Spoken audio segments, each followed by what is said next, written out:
es el principal cambio que nos ha dejado el COVID? Además de estar medio gilipollas con las mascarillas y ya no darnos tantos abrazos como antes. El trabajo remoto. Veíamos este gráfico el otro día de cómo no hemos vuelto a la oficina. ¿Y qué implicaciones tiene eso? Pues, oye, en cierto modo son muy positivas, ¿no? Pero, ¿qué más cosas hay ahí? Una de las cosas que vemos es que cuando algo está roto, se arregla hacia el otro extremo. Ejemplo, los medios de comunicación estaban rotos y siguen rotos en gran medida, y lo que ocurre es que en redes sociales vale todo. Es decir, nunca se arregla el problema original, sino que se crea otro en la dimensión contraria. ¿Y cuál es el problema del trabajo presencial, José? El hiperpresencialismo, porque sí, es estúpido, creo que es lo más improductivo del mundo y no favorece, pese a que se cree que favorece la colaboración y todos los temas que vamos a ver ahora, no creo que tenga más beneficios, más pros que contras. Pero, pues esta idea de trabajar en remoto desde una playa en Bali y todo, pues es también muy romántica y poética y tiene también sus problemas, tanto para la empresa como para los empleados. Vale, pues vamos a esos problemas de lo que nadie te cuenta del trabajo remoto. Punto número 1, para mí, no permite la excelencia. Y esto es polémico, y José no opina lo mismo. Pero hay un tuit de Martin Varsavsky que para mí lo define perfectamente. Yo he escrito un artículo enorme en el Confidencial hablando de esto, pero hay un tuit de Martin Varsavsky que lo define perfectamente en una frase. Y es, el iPhone no podría haber sido creado en remoto. Cuando quieres hacer un proyecto a un nivel muy, muy alto, es muy difícil hacerlo en remoto. Y aquí sé que voy a tener 20.000 haters que me dicen, no, es que mi SaaS de software súper tonto lo puedo hacer en remoto. Ya.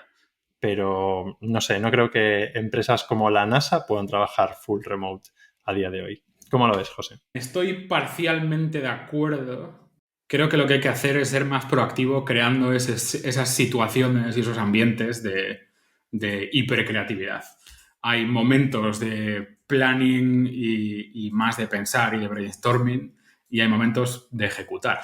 Entonces sí que estoy de acuerdo que para la parte más creativa estar en persona ayuda muy, muy mucho. También depende de cómo sea tu equipo. Yo pienso en mi día a día y el equipo que dirijo yo, pues llevamos muchos, muchos años juntos. Muchos años para nuestro sector. Y eso al final pues ayuda mucho. Tienes la relación y aunque estés en remoto, pues sí que puedes hacer cosas o tienes esa conexión ya. Pero juntarse de vez en cuando creo que es vital.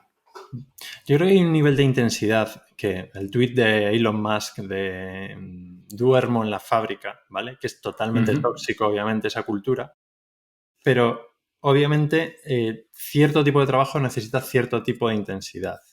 Y es una disyuntiva, ¿no? Y el estar presencial, es decir, entre no ver a la gente nunca y dormir en la fábrica, pues obviamente hay un punto medio virtuoso.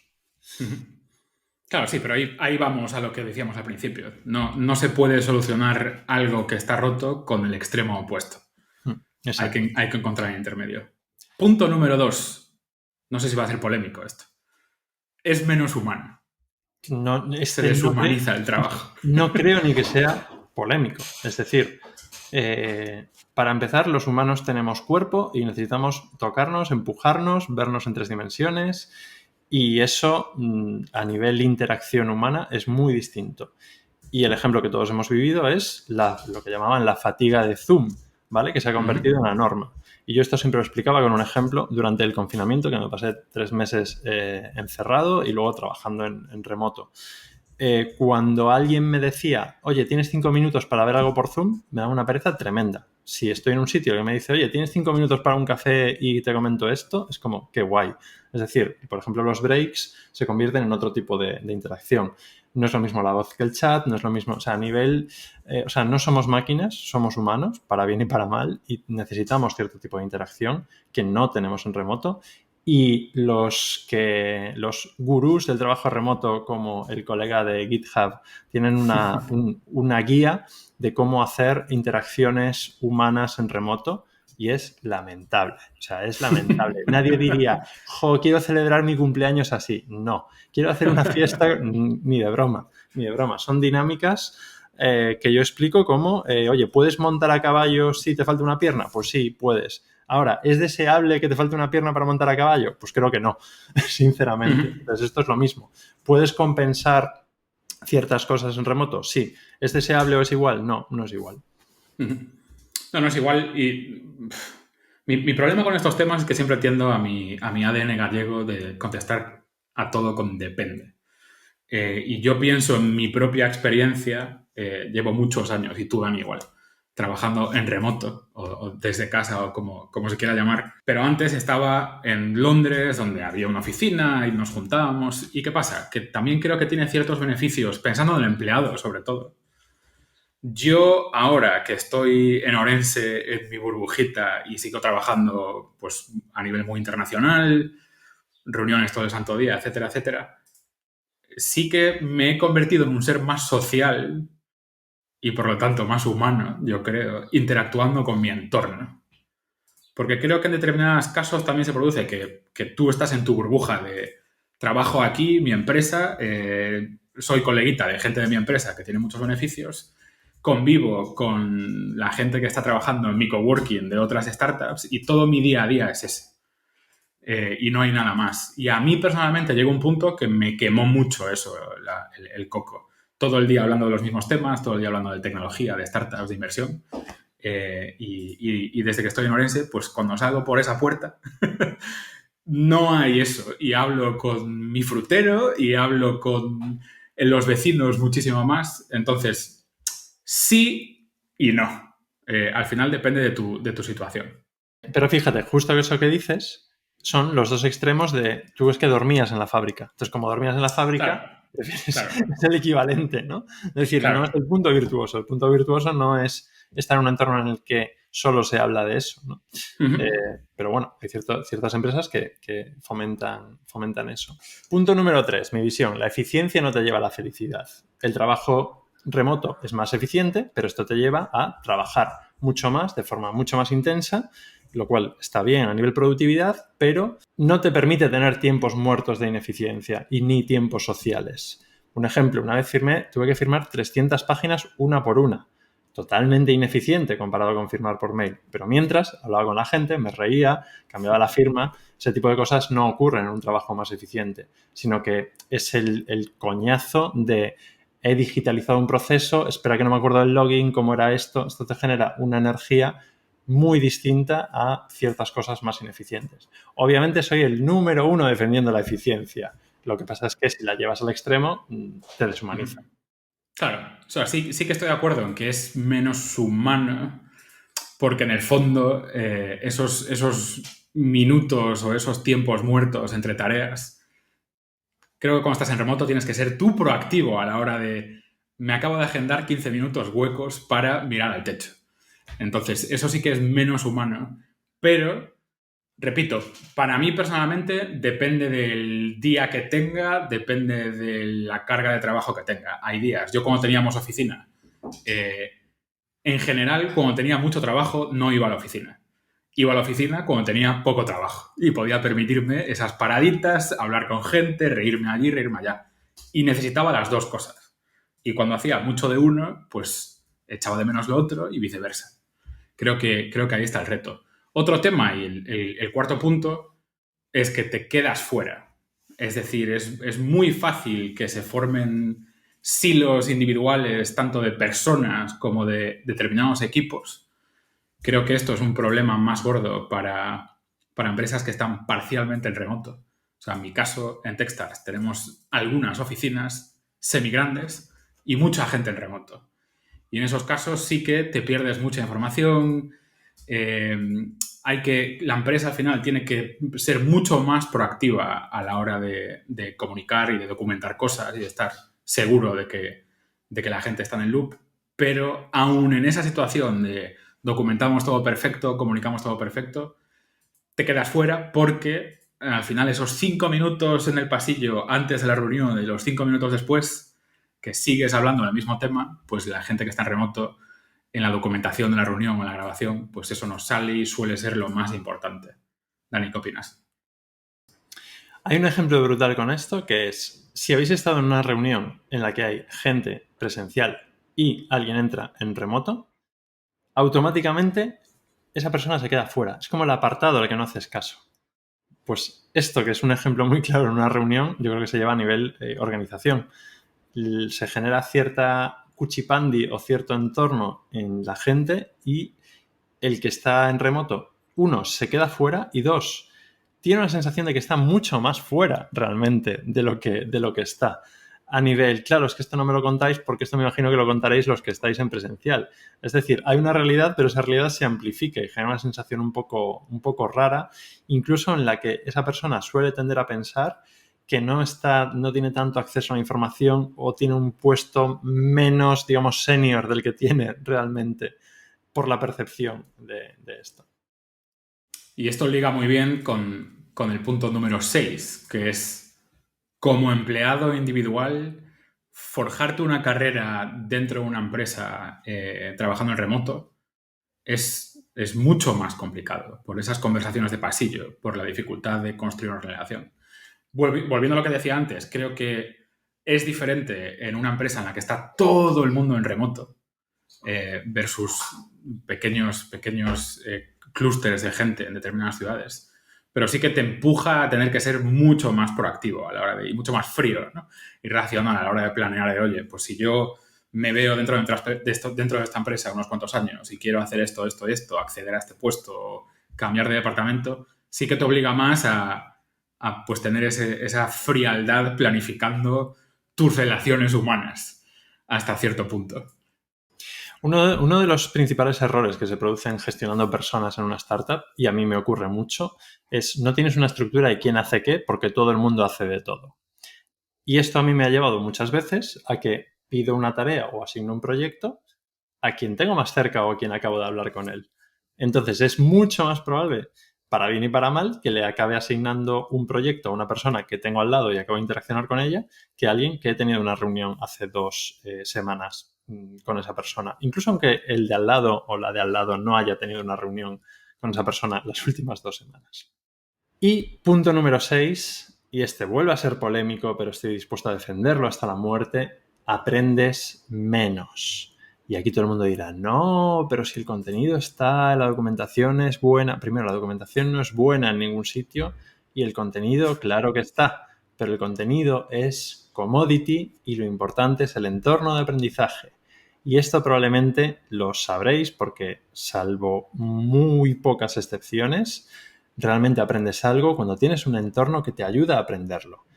Tú puedes aprender cosas en YouTube o en Coursera o leyendo libros, pero cuando interiorizas realmente algo es cuando tienes gente a tu alrededor, incluso en remoto o no, que te ayuda en ese proceso y que aprende contigo, que genera ese tipo de vínculo, ese tipo de entorno de aprendizaje. Por eso esto nos ocurre desde niños y por eso el homeschooling pues, pierde una parte muy importante. Pero creo que es muy importante entender que el contenido es commodity. Muy bien, a partir de 2010 ya todo el contenido está prácticamente online. Puedes acceder a él de forma muy económica y accesible, pero lo relevante es ese entorno.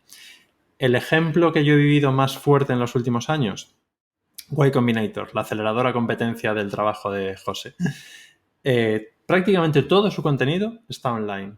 Ahora, el programa de 3 meses, algo más de aprendizaje en el que compartes codo con otras personas y te lo cuentan directamente a ti y te lo explican directamente, no tiene nada que ver con el contenido. Que aún así el contenido es súper recomendable, pero lo relevante es ese entorno de aprendizaje. Y esto no se puede obviar y esto, desde luego, el remoto no lo facilita. Volvemos a la excelencia de trabajo, quizás esto sería la excelencia de aprendizaje. Si diseñamos cuál es el entorno ideal de aprendizaje, nadie diría cada uno en su casa leyendo contenido sin interacción. De acuerdo. O sea, hay muchos factores que terminan. Y tú hiciste YC en remoto, además. No sé si fuiste del primer batch o el segundo batch que lo hizo en remoto. Sí, de los primeros. Y oye... Y hubiese sido otra liga hacerlo en presencial. Claro. Pero lo que voy es, ese contenido ya estaba. Es decir, el punto no puede ser, no, ese contenido está. O sea, son como varias capas, ¿no? El contenido está, pero puedes tener una comunidad en remoto que es mucho más valiosa que no tenerla y puedes tener una comunidad presencial que es infinitamente más valiosa que hacerlo en remoto, bajo mi punto Claro, de vista. en este aspecto que también va de relaciones, que pues como veis es muy común a todos los puntos, También hay una realidad que yo creo que hay distintas fases. Por ejemplo, pues yo llevo en Techstars 9 años.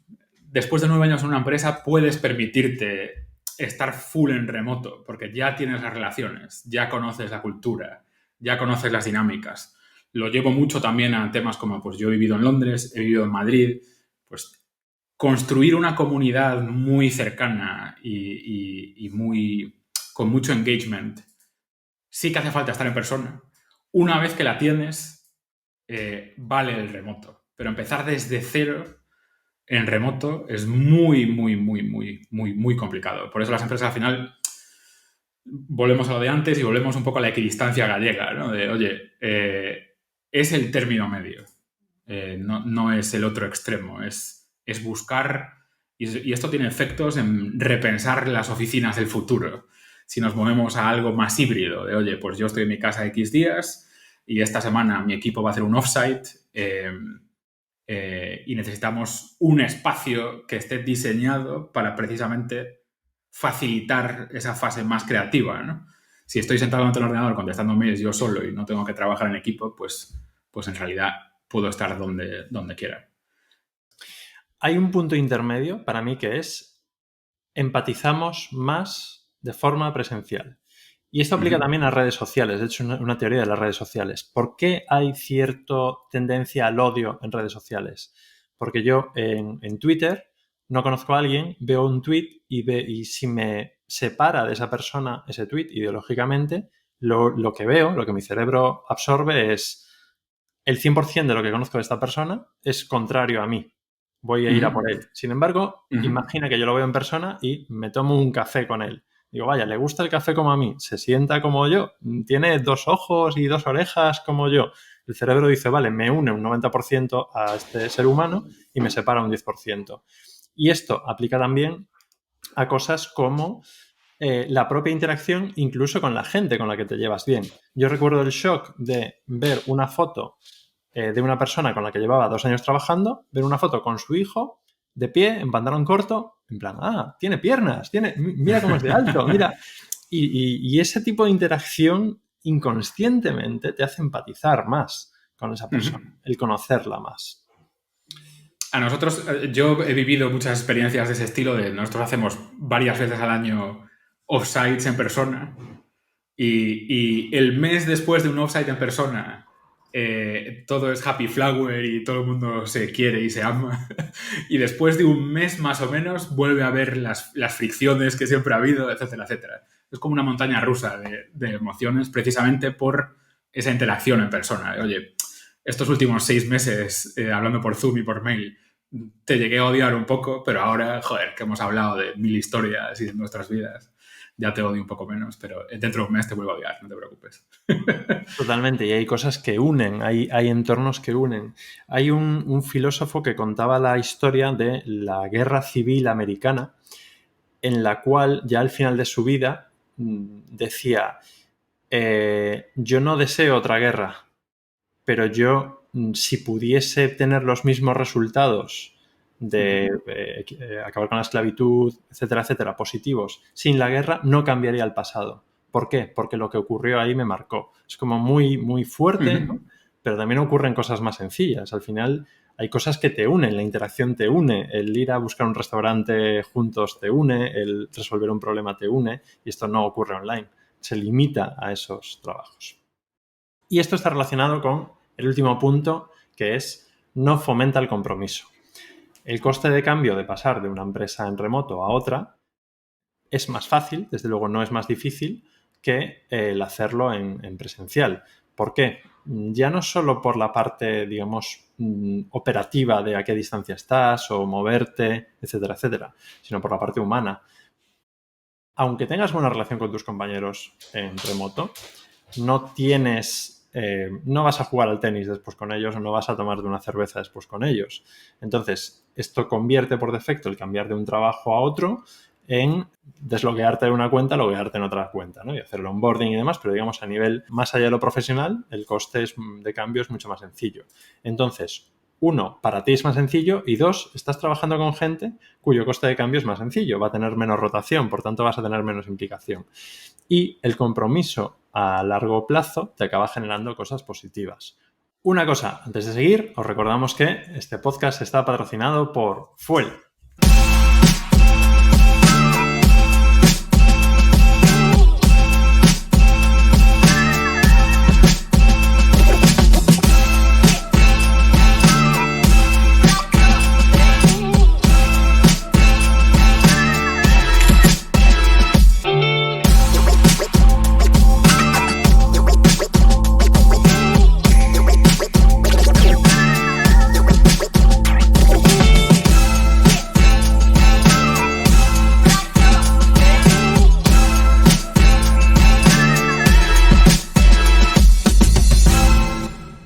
Ojo, ¿estoy diciendo que hay que estar en una empresa toda la vida como antes? No, ni de broma.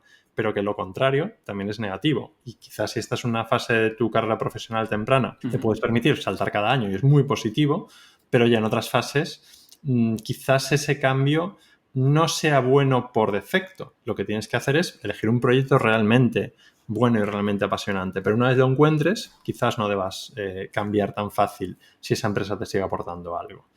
Y esto ya es un tema más filosófico de la importancia del compromiso. Sí, pero yo creo que volvemos a lo de antes, de las relaciones con otras personas. Es decir, trabajar en remoto y poder trabajar en remoto y ya sí, pues lo típico de trabajo por una empresa americana con el sueldo americano en un pueblecito en provincia X, creo que fomenta el compromiso desde el punto de vista más mercenario, por así decirlo. Fomenta el compromiso desde el punto de vista de los benefits, pero no de las relaciones. Y al final, volviendo a lo que hablábamos antes de trayectoria profesional, carrera, oportunidades, es lo típico también de escuela de negocios, ¿no? Cada trabajo que tienes y cada empresa en la que trabajas y cada proyecto que compartes con otra gente es una oportunidad para construir relaciones que a lo mejor dentro de 10 años van a volver. Entonces, si no has construido esas relaciones, bien porque el remoto lo hace más complicado o bien por algo que sí que se está viendo más ahora, que es lo que dices tú, Dani, de saltar cada año a otra empresa, a otra empresa, a otra empresa. Sí, ¿hasta qué punto tienes muchos contactos en LinkedIn y hasta qué punto tienes relaciones de las que podrías tirar en algún momento o que vendrían a ti? Creo que hemos tocado 7 puntos, podríamos estar otros 7 y otros 21, pero para mí la conclusión es esa, es solucionar algo que está roto, que es el presencialismo estúpido e injustificado, con el extremo opuesto, happy flower, me llevo mi portátil a una playa de Bali y trabajo desde ahí, monto imperios, es también bastante estúpido. Yo creo que también otra conclusión de todo esto es trabajar en remoto requiere mucha más proactividad tanto por parte de la empresa como por parte del empleado. Es decir, tú como empresa tienes que asegurarte, a lo mejor incluso ahora que se habla tanto de comunidades en todos lados y cada vez hay más profesionalismo, creo que sí que va a haber una tendencia de que en recursos humanos haya gente un poco más especializada en eso. O sea, no robotizarlo, como decías el ejemplo de GitHub, pero sí ser un poco más proactivos, intentando construir esa comunidad interna y como empleado un poco más de lo mismo. Así que si quieres realmente quedarte en una empresa y tener una carrera ahí y aprender lo máximo posible, sí que tienes que tener una planificación un poco más fría, tal vez. Dicho esto, repetimos, no es que estemos en contra del trabajo remoto, odiamos el presencialismo, obviamente. Lo que pasa es que no podemos obviar tampoco estas desventajas. Se da la paradoja de que los dos trabajamos en remoto y se da la paradoja de que quizás el siguiente podcast lo grabemos desde una playa de Bali. Dicho esto, no olvidemos este tipo de puntos que son interesantes. Muchas gracias por aguantarnos. Gracias. Y nos vemos en la próxima.